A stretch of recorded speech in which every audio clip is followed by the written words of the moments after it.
let's be real, there are few scenes more idyllic than that of Australia's coastal living. You know, the early risers waiting for the next wave and kick-flipping kids rolling down promenades, and inevitably, a row of shops that go alongside the lifestyle. Yeah, surf and skate culture is a part of our national identity as Australians, whether you're the point break type or not. My name's Adam Badawi, and I'm a writer for GQ Australia. I've always been interested in style, especially the big ticket names I grew up looking at in the pages of GQ. But I'm also interested in the rise of Aussie design and where it comes from, because even though we might not be the most fashion forward of nations, we do have something pretty unique about us. To some degree, surf is also it's part of Australian culture. Just pretty fresh. Just hashtag menswear. I think it's the attitude which makes the fashion, not necessarily the fashion, you know. Although surfing started with the ancient Polynesians, it was a spike in popularity and the modernisation of the board in the 50s and 60s that saw it begin to flourish. And like every new craze, a style culture grew up around it.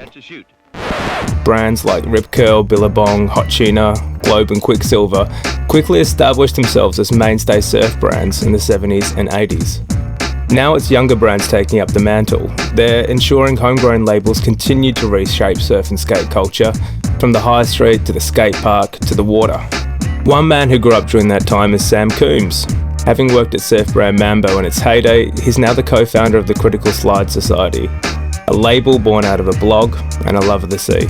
It was all about brands. It's the brands that I was into, Mambo, Billabongs, a little bit of Quickie, and then you'd have some American brands, so things like Vision Streetwear as well was massive, and then you had your specific heroes that, Tom Carroll, and that was what I grew up with, and that's what all the kids wore, and surf as a whole has just become, it's big business. Surf is also it's part of Australian culture, and it's part of what Australians wear. That's what you wear to the beach, and it's what I wear. Down to the shops. And it's a celebration of really about being in the water as opposed to sort of being a super competitive surfer. Because at the end of the day, 99.999% of surfers in the water, they're not there to actually compete. They're out there to just enjoy being on a wave and hopefully just having fun. Sam's emphasis on gathering together a group of like-minded people extends to collaborative projects, including records, tees, fins and artwork. This is helping to reshape affordable high street surf style, bringing the culture back to its founding ideals. Board shorts are probably what we're best known for. So we actually won Best Board Short 2 years running, but hey. This is working in collaboration with our shapers. So this is Thomas Surfboards fin that we've sort of co-designed with him. So Thomas is out of Noosa in Queensland.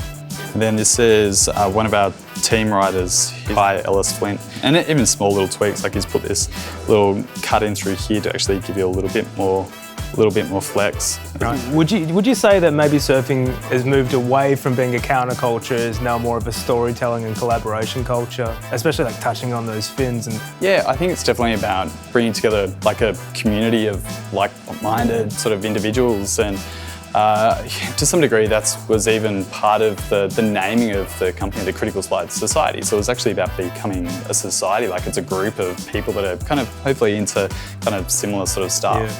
Surf and skate culture is redefining modern Australian fashion. It's relaxed, it's functional, and it represents a coastal lifestyle. It's not stuffy like tailoring or flashy like luxury. So it makes sense that Sam & Co.'s functional tees and colourful boardies are a hit.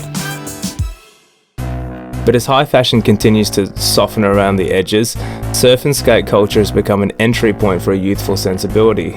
It's something Melbourne-based designer Lucas Vincent and his label Ex Infinitas has successfully exported. I was a kid that grew up on the peninsula, so I was always wearing Rip Curl or Mambo. I used to love the dog, humping the legs, and the pissing dog, the farting dog. Oh, you were nothing if you didn't have those bodies. Exactly. So for me, the earliest memories of fashion was definitely surf culture specifically, and I guess that's why when I decided to start my own brand, that was the only, I guess, honest and authentic way I felt I could operate by. Right. So that's your way of kind of translating the surf culture you grew up with into something a bit more sophisticated. Exactly, because I do like to take the kind of mundane, very everyday aspects of Australian culture and then elevate it in some way. Rosebud to Paris. Rosebud to Paris, exactly. This is one of the things that I created for the International Walmart Prize recently. I guess a long line coat, very minimal details, so it almost gives the appearance of a robe. Tells with like the skater belt on the back here. So, and then even things like this pant, which is I guess one of the more signature pants that I do with the board short detailing that you might see on a pair of 60s board shorts and the crisscross front here with the the logo on the end. Again, just subtle details, I guess, that allude to surf and maybe what you would find in a surf shop. Lucas is creating a teen loungeabout look that he's called the suburban surf dandy. Think weed-smoking boys in woolen singlets, oversized coats and jaunty woolen hats, wide-leg denim pants and post-surf orange robes. I really quite obsessed with the idea of, okay, what are these young guys doing when they're not surfing or skating?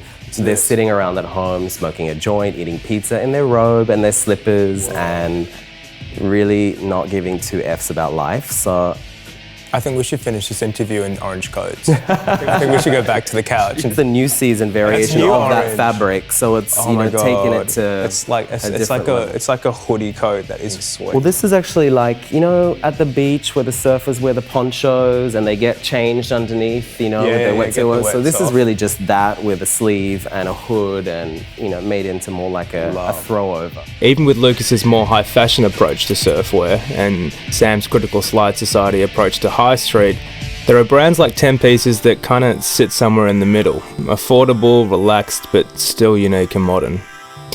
It's helmed by Maurice Terzini, so naturally, we grabbed a beer at Bondi's iconic Icebergs to talk muses.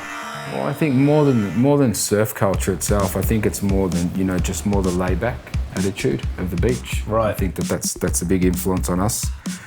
Sports is a big influence on us. Things such as parkour. That's where we started our inspiration, and then we sort of adapted that to our attitude. I was a bit sick of sort of having outfits for the beach and then for dinner, and we wanted something that you could actually wear wherever you were going, and it was more an attitude and a lifestyle in the way you sort of wore it, and you could adapt. Being able to create a complete look and actually wear almost the 10 pieces or wear only 2 of the pieces and be able to, wear them out to dinner or to go to a club or to down the beach. We did a collaboration with Fitbit last year for our second show at Fashion Week. This year we're talking to a few different people, we're talking to people like Brett Chan, which comes from, obviously a skating world. So we'd like to bring it a little bit more back to Bondi and make it a little bit raw. I don't really look at fashion or what's actually happening out there. But in saying that, I think that, with each generation, I think that there's just a development either in a particular taste or, a particular style. I think that the quality of product available out there on the shelves is obviously much better than what it was 20 years ago. Right. It's just part of our community, quite like it. My little boy's great, like he's 3 and he's spent, his first 3 years here in Bondi. So I think there'll be memories that we'll remember forever and will shape us and hopefully continue to affect the way we approach clothes. Surfing and skating have always had countercultural roots, which is perhaps why brands like Billabong and Quiksilver lost their way. They became normal. But brands like 10 Pieces and Ex Infinitas are tapping back into that angst, a non-traditionalist approach to living. That's what's always been at the core of surf culture, right? Freedom, creativity, flair, diversity. So it makes sense that the clothing that makes up this subculture is just as diverse as the people that drop into a skate bowl and ride waves across the country.